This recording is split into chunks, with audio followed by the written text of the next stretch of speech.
Kemarin 114 ketegangan Pak Ustaz. Oh, 114 ketegangan. Iya.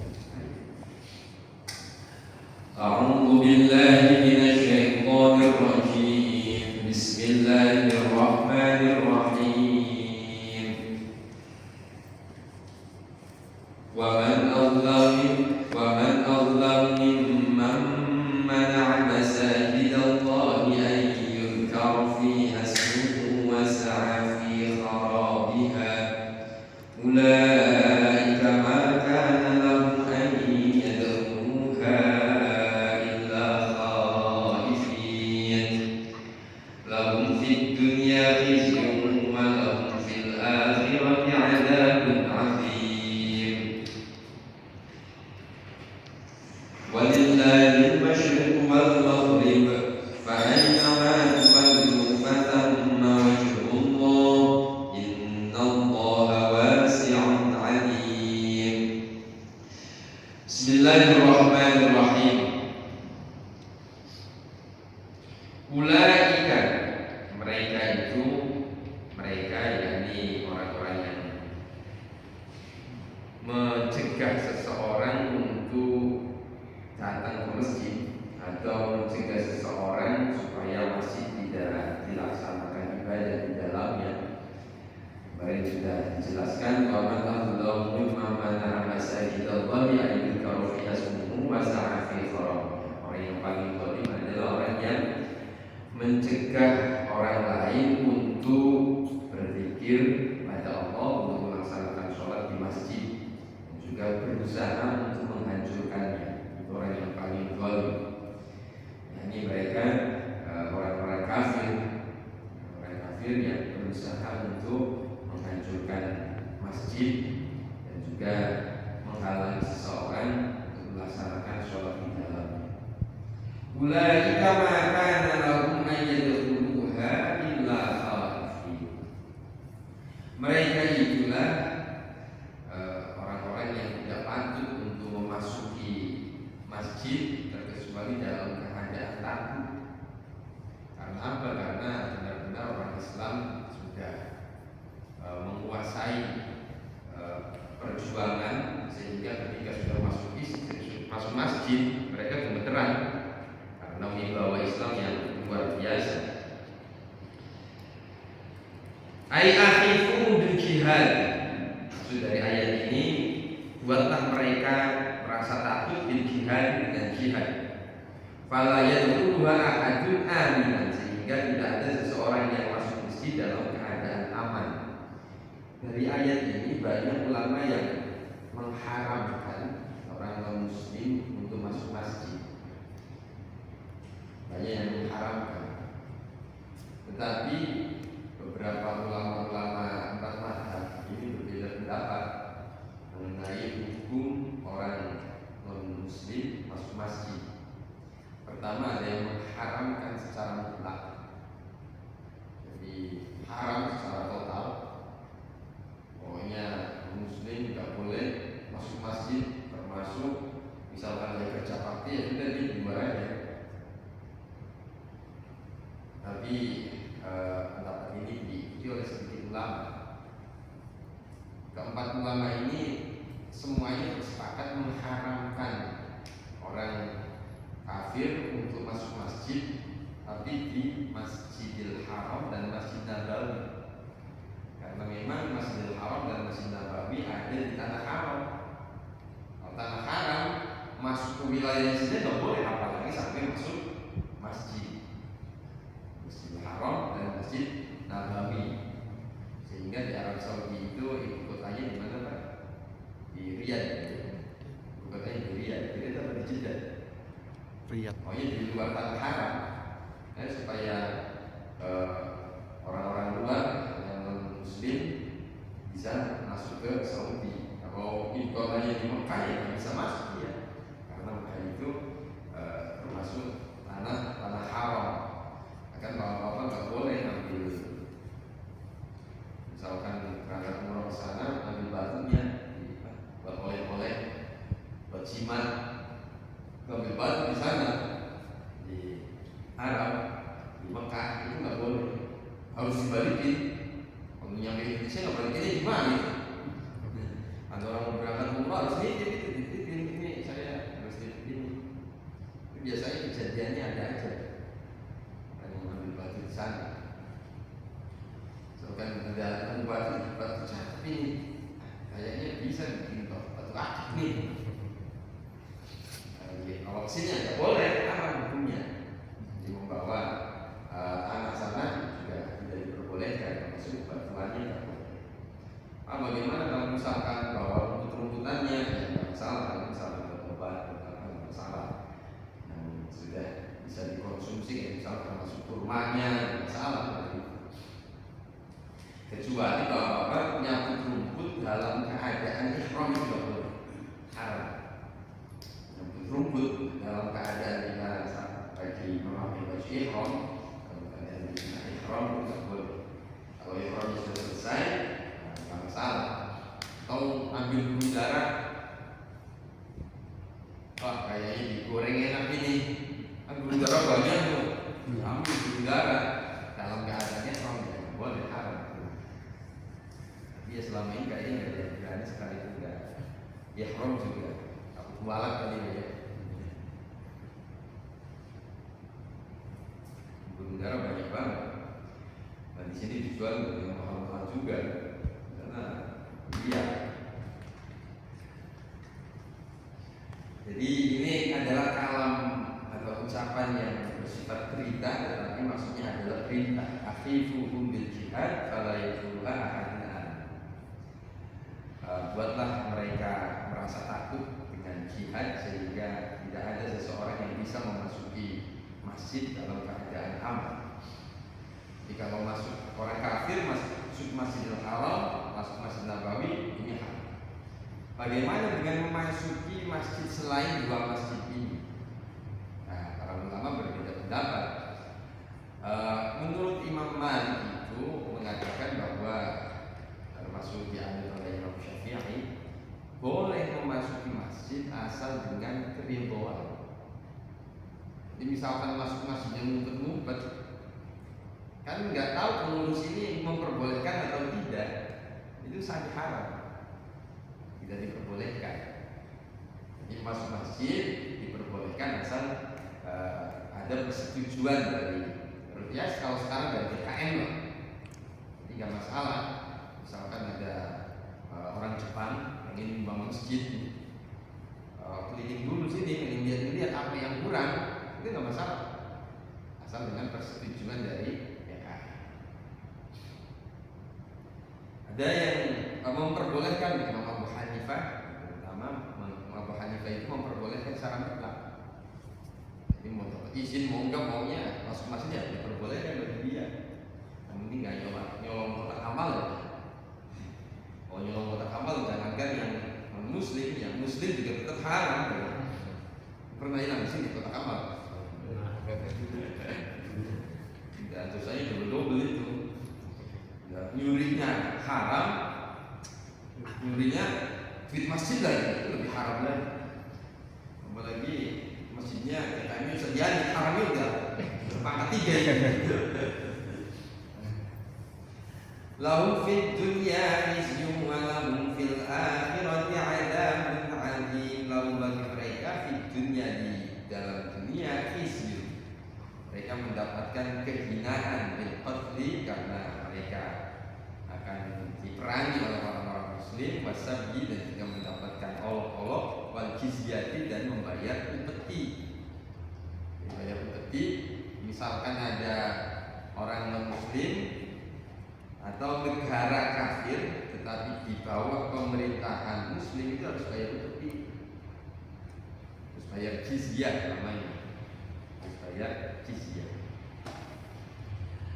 Walau fil akhirati adzabun adzim, walau dan baginya fil akhirati dia dalam akhirat adzabun adzim, siksaan yang besar, siksaan yang agung. Wan naru yaitu siksa api neraka. Saya coba lupa.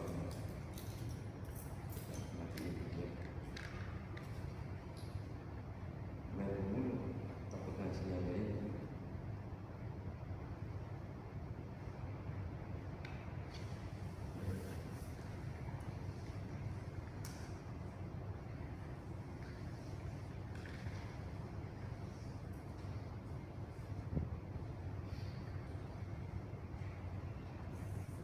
Walau fil akhirati adzabun adzim, walau dan bagi mereka fil akhirati di akhirat adzabun adzim, siksaan yang agung, wanar yaitu siksa api neraka. Mereka di dunia mendapatkan kehinaan, di akhirat pun sama mendapatkan siksa. Siksaannya siksaan adzim, siksaan yang agung, siksaan yang besar. Kalau di dalam Al-Quran disebutkan sampai azim, itu berarti ya sudah tidak bisa terbayang oleh kita. Ada sesuatu yang menurut Al-Quran sedikit dan kecil saja, itu menurut kita besar. Seperti dunia ini. Dunia itu disebutkan oleh Allah, kul mata'ud dunya qalil. Nikmat dunia itu ya sedikit, dan dunianya itu ya kecil. Itu menurut Allah. Tapi menurut kita kan besar, ya. Menurut kita besar. Pengen beli rumah 60 meter aja harus nyicil 20 tahun, ya. 60 meter itu harus nyicil 15 tahun, 20 tahun. Ya, menurut kita ya sangat besar.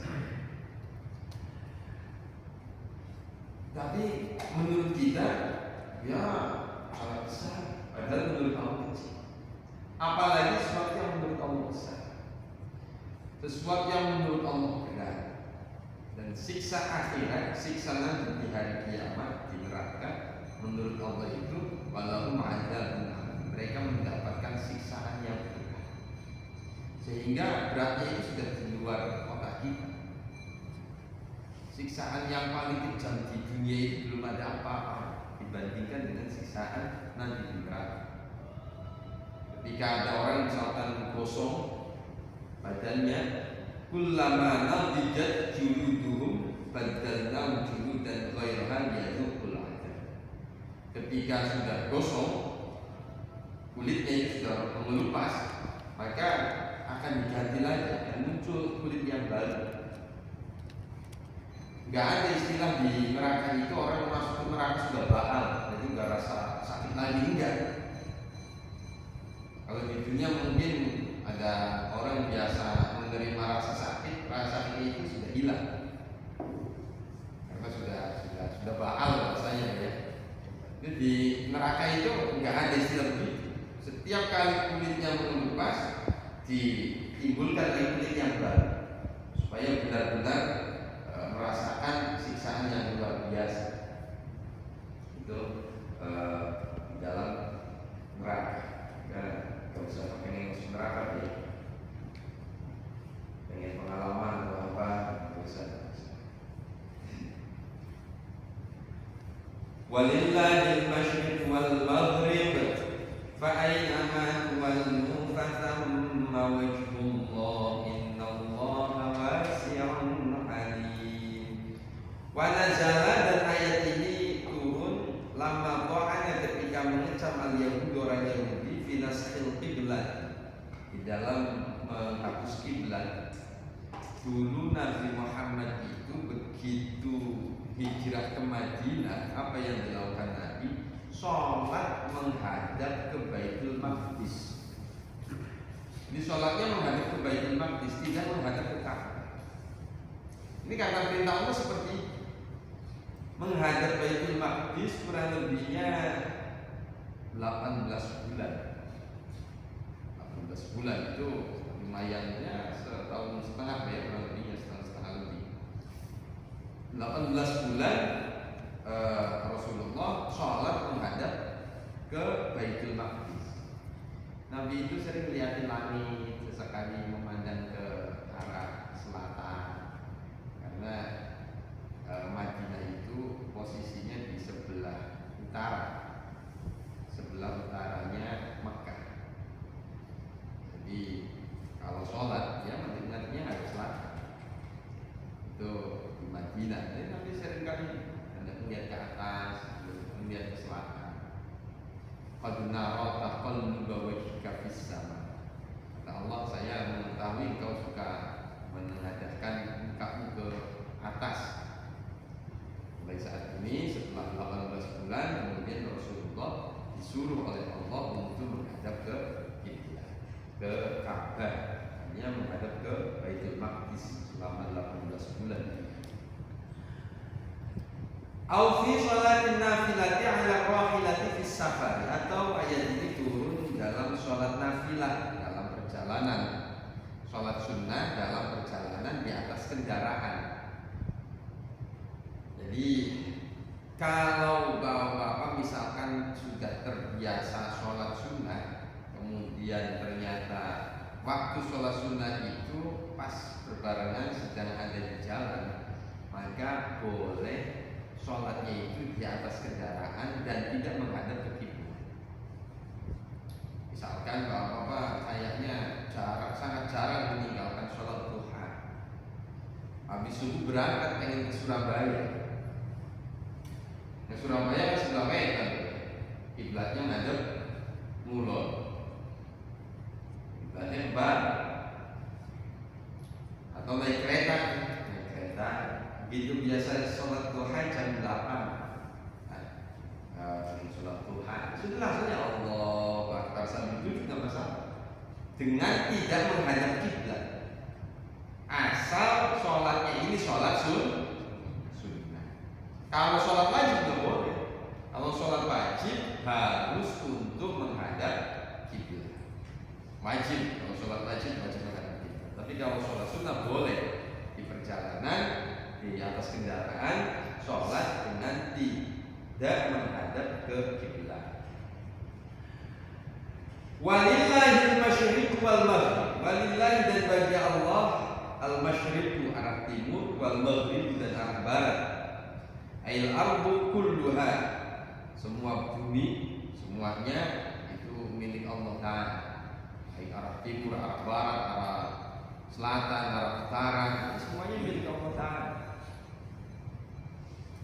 Li'annahuma nahiyatan, sebab dua arah itu, timur dan barat, merupakan sisi dari bumi. Fa'ainama tuwallu, maka kemanapun kalian menghadapkan wujuhakum, wajah kalian di sholat, dalam sholat, diamri dengan perintah Allah, fatamma, maka di sana wajhullahi, wajah Allah atau zat Allah.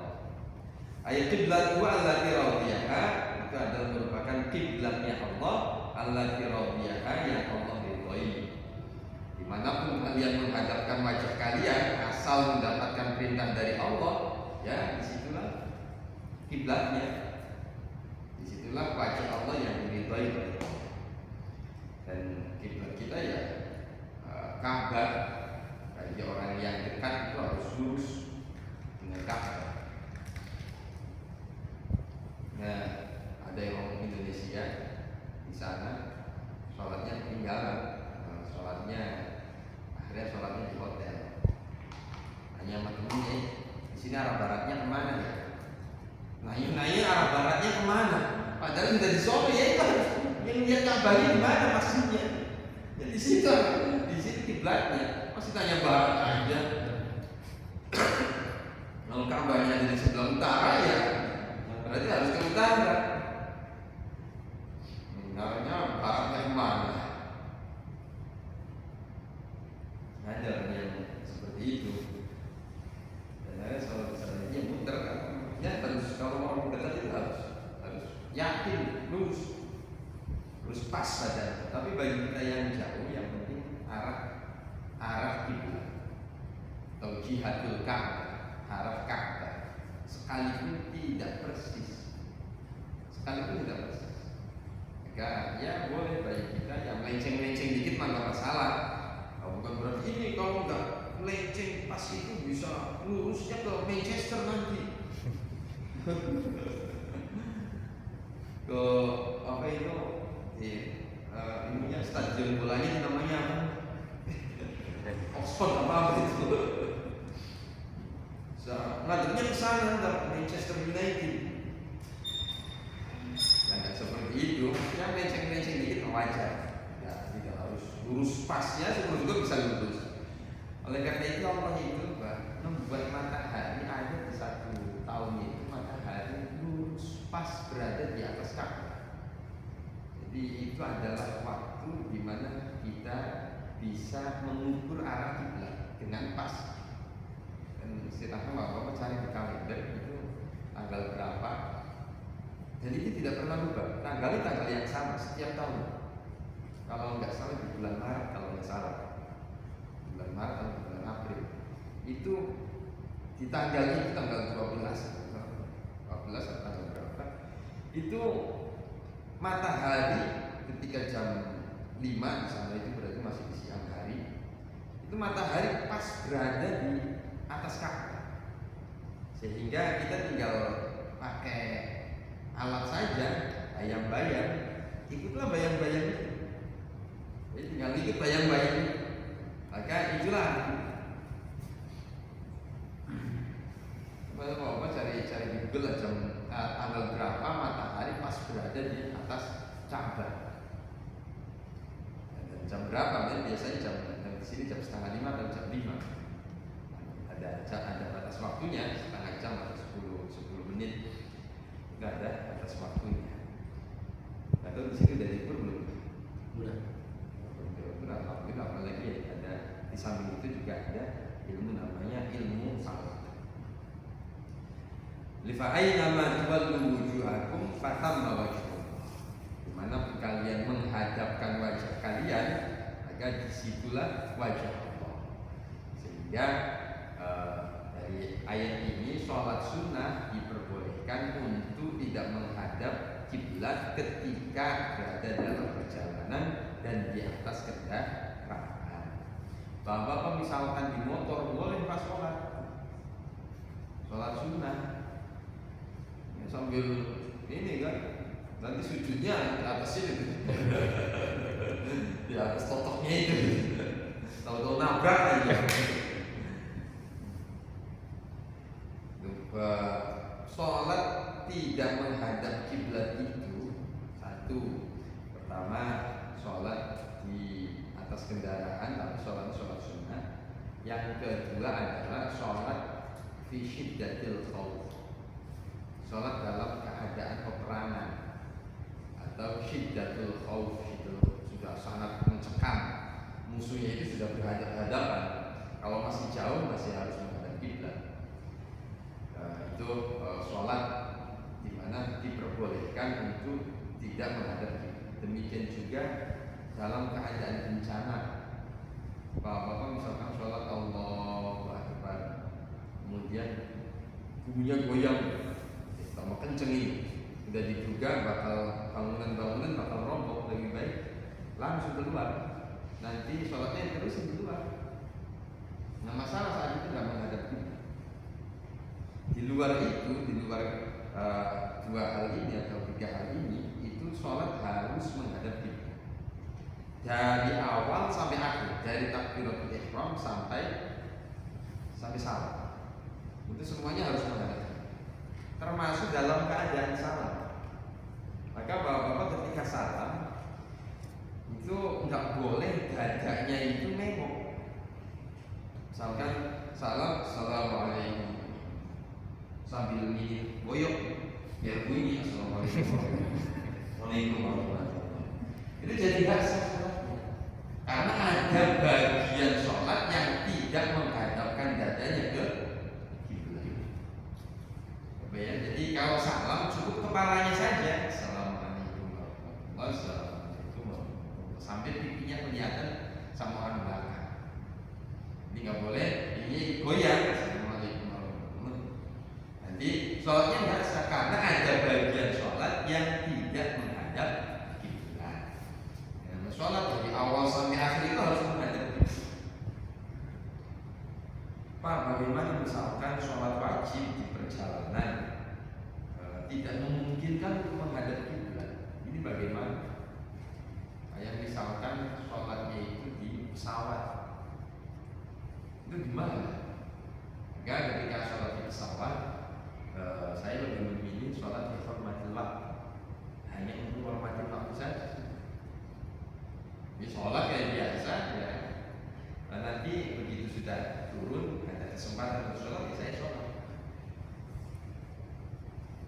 Jadi sholatnya kodokan, tidak adaan. Sholatnya kodoh. Daripada nanti di atas sholat itu kan ada beberapa hal yang tidak bisa kita lakukan. Seperti satu, nanti menghadap kiblat itu nggak bisa. Kan arah pesawatnya kita nggak tahu kemana. Arah pesawatnya kita nggak tahu. Apalagi misalkan dari umroh pulang, arah pulang itu kan lebih ini lagi, lebih melencengnya jauh banget. Kemudian yang kedua, tidak bisa wudhu, bisa pakai air kan dibatasi. Yang ketiga, kalau misalkan ya udah kalau begitu tayamum, yang namanya tayamum itu harus menggunakan debu yang kelihatan menurut mata normal. Kayak misalkan di kaca kelihatan, misalkan ini padunya terlalu rajin, harus ada debu-debu persiapan buat tayamum. Itu kalau orang buat malas begitu harus saja. Takut buat tayamum Ustaz. Persiapan gitu. Itu misalkan kelihatan debunya itu baru boleh. Kalau di pesawat kira-kira kelihatan nggak debunya? Apa harus bawa dari bawah? Dari ini sebelum masuk kita bawa, ya dimarahin. Itu jadi ada hal-hal yang memang tidak bisa kita lakukan. Apalagi misalkan ada najis, ya saya itu waktu berangkat masih enak. Waktu berangkat itu pas maghrib, cuman nggak sempat sholat maghrib. Sholat maghribnya bisa dijamak di sholat isya. Dari sini maghrib sampai sana jam 3. Dari sini maghrib pas sampai sana jam 3. Waktu isya belum habis lah, masih bisa dijamak. Karena juga ada selisih waktu kan, selisih waktunya kan cepetan di sini. Jadi kita di atas itu kurang lebihnya 13 jam, berarti kalau hitungan jam ini jam benar itu 13 jam, tapi karena ada selisih waktu 13 jam dikurangi 5 jam karena ada selisih waktu 5 jam. Tapi pas kesininya repot, dari sananya maghrib juga. Pas maghrib sholat nggak keburu. Kalau dikejar di ini, ayo cepetan. Jadi pas maghrib itu berangkat. Cuman kan perjalanan 13 jam. Kalau dari sini dikurangi 13 jam jadi seakan-akan 8 jam. Kalau dari sana 13 jam ditambah 5 jam kan 18 jam. Dari sana maghrib sampai sini itu kurang lebih jam 10 pagi. Saya kehilangan sholat itu maghrib, isya, subuh. Maghrib, isya, subuh. Tapi ya saya modelnya begitu. Jadi sholat untuk menghormati waktu saja. Ketika sudah waktu maghrib ya saya menghormati waktu maghrib. Waktu isya ya saya menghormati waktu subuh juga seperti di bawahnya. Begitu sudah sampai bandara, sudah sampai saya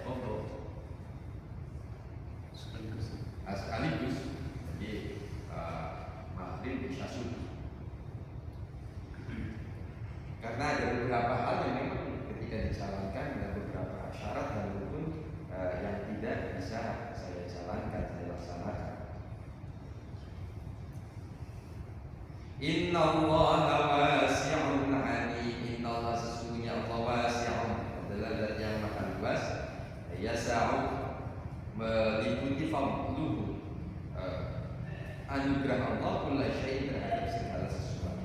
Allah itu maha luas anugerahnya. Segala sesuatu itu ya semuanya mendapatkan anugerah dari Allah semua. Orang yang muslim bahkan orang yang kafir pun tetap dikasih anugerah, tetap dikasih rezeki sama Allah Ta'ala. Itu merupakan kebaikan Allah Ta'ala. Mari kita harus benar-benar bersyukur. Bersyukur itu apa? Bersyukur itu artinya merasa puas. Hati yang merasa puas akan pemberian Allah Ta'ala. Jika bapak-bapak bangun tidur kemudian mengucapkan alhamdulillah alladzi ahyana ba'da ma amatana wa ilaihi nusyur. Kita hidup saja kan nikmat yang luar biasa. Tidur kemudian gak bablas ke kuburan itu sudah nikmat yang luar biasa.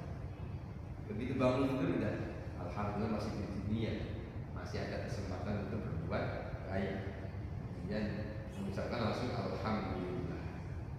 Alhamdulillah itu ya kalau bahasa sininya ya terima kasih ya Allah. Engkau sudah memberikanku banyak nikmat yang luar biasa, termasuk ya nikmat hidup. Nah, nikmat hidup itulah yang pertama kali kita syukuri ketika bangun tidur. Alhamdulillah alladzi ahyana, yang telah menghidupkan kami ba'da ma amatana, setelah matikan kami. Karena tidur itu ya akul mauti, saudaranya kematian. Itu tidur. Itu kan kita nggak sadar tangan kita kemana atau kita bolak-balik kemana. Bapak pernah tak terasa kalau tidurnya berdenggul ngorok kan nggak terasa ya, padahal yang sebelah kita udah bising aja gitu kan ya, malah ngorokan kita. Yang sebelah kita kan kita nggak sadar karena memang orang tidur itu ya akal mau, tidur itu saudaranya mati. Begitu bangun tidur, yang pertama kali kita syukuri, kita berterima kasih kepada Allah adalah nikmat kita masih dikasih hidup.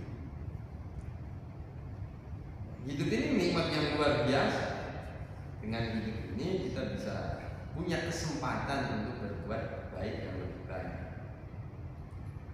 Jadi nggak usah mikirin yang lain-lain dulu.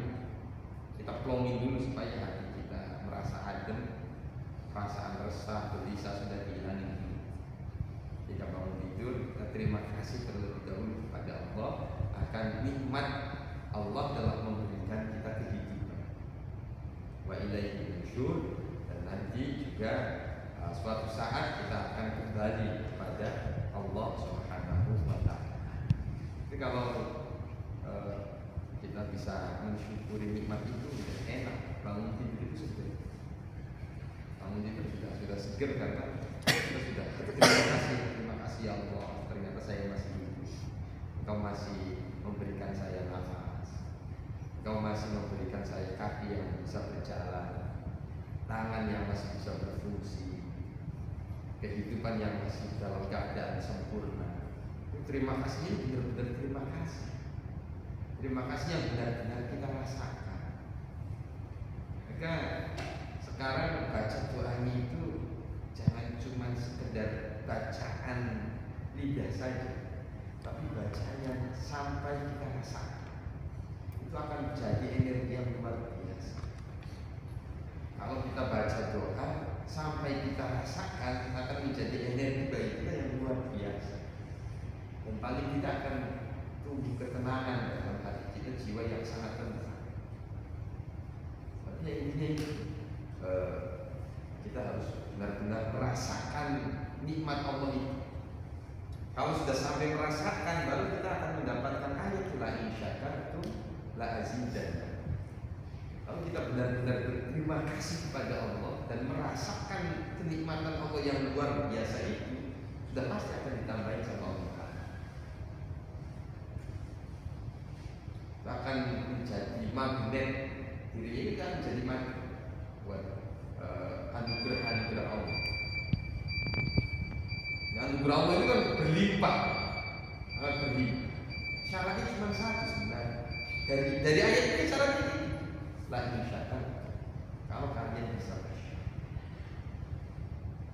Seringkali syukurnya kita ini ya gak kita rasakan. bisa merasakan nikmat Allah memberikan nafas, nikmat Allah memberikan kehidupan, nikmat Allah memberikan kita sehat, nikmat Allah membuat kita jalan normal. Itu kan nikmat semuanya. Kita harus berterima kasih kepada Allah Ta'ala.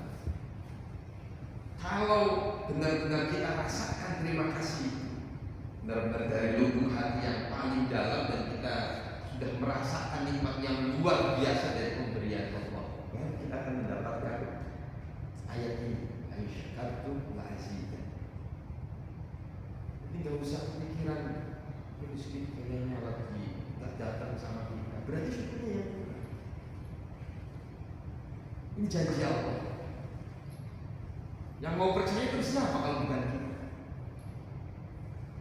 Janji Allah itu ya la yukhliful mi'ad, innallaha la yukhliful mi'ad. Allah itu tidak akan menyeleweng dari janji bakal. Kita harus yakin. Ya paling tidak itu nanti akan rasa gelisah, rasa was-was, rasa takut, rasa apa jadi enak. Ya dipraktekannya itu ketika bangun tidur, salah satunya. Ketika bangun tidur alhamdulillah, alhamdulillahilladzi ahyana, bukan hanya ritual mulut saja, tetapi juga kita rasakan bahwa nikmat Allah yang sangat luar biasa ini harus kita syukuri. Kita harus benar-benar berterima kasih kepada Allah Subhanahu wa Ta'ala yang telah memberikan kehidupan. Karena Allah memiliki tadi asma innallaha wasi'un. Siapapun mendapatkan anugerah dari Allah Ta'ala tanpa terkecuali, dan yang bisa menjadi magnet adalah orang yang bersyukur. Maka jadilah kita magnet itu, agar kita bisa menjadi magnet dari anugerah-anugerah Allah Ta'ala yang sangat berlimpah. Caranya itu la syakartum la'azidan. Kita harus benar-benar merasakan akan nikmat Allah pada diri kita, dan kita harus benar-benar berterima kasih kepada Allah Subhanahu wa Ta'ala sebanyak-banyaknya terima kasih, dan sedalam-dalamnya terima kasih. Kalau ada orang yang ngasih kita rumah, bukan hanya ngasih kita rumah, semua isi rumahnya dipenuhi. Bukan hanya itu juga, pendidikan anak juga digratiskan sama dia, sampai setinggi apapun pendidikannya, tentu kita akan berterima kasih. Terima kasihnya itu mungkin kalau boleh sujud juga sujud mungkin, kan nggak boleh. Itu padahal nikmatnya cuma sedikit. Allah lebih dari itu memberikan nikmat kepada kita. Sehingga berterima kasihnya ya jelas harus benar-benar lebih dalam. Sampai ya kata Allah sujud, ya sudah kita sujud. Di sujud itu bentuk terima kasih kita kepada Allah Ta'ala atas nikmat yang sangat luar biasa yang tidak terhingga. Ya cuma kadang kita banyak mengeluhnya. Ternyata mengeluh itu yang menghalangi tadi fadl Allah, menghalangi anugerah Allah. Itu mengeluh kita tiap hari itu sakit kok nggak sembuh-sembuh, jualan kok susah banget, kerja orang mengeluh dikurang-kurangi, itu yang di dunia ini. Ternyata itu yang menghalangi kita mendapatkan anugerah dari Allah Ta'ala. Dan paling tidak dia akan berharap, hatinya itu akan berharap dari Allah Ta'ala, sehingga hatinya yang ada rasa cemas, rasa takut, rasa khawatir itu perlu semua dari Allah. Innallaha wasi'un alimun. Alimun adalah zat yang maha mengetahui. Bitadbiri khalqihi, dengan mengatur makhluknya. Wallahu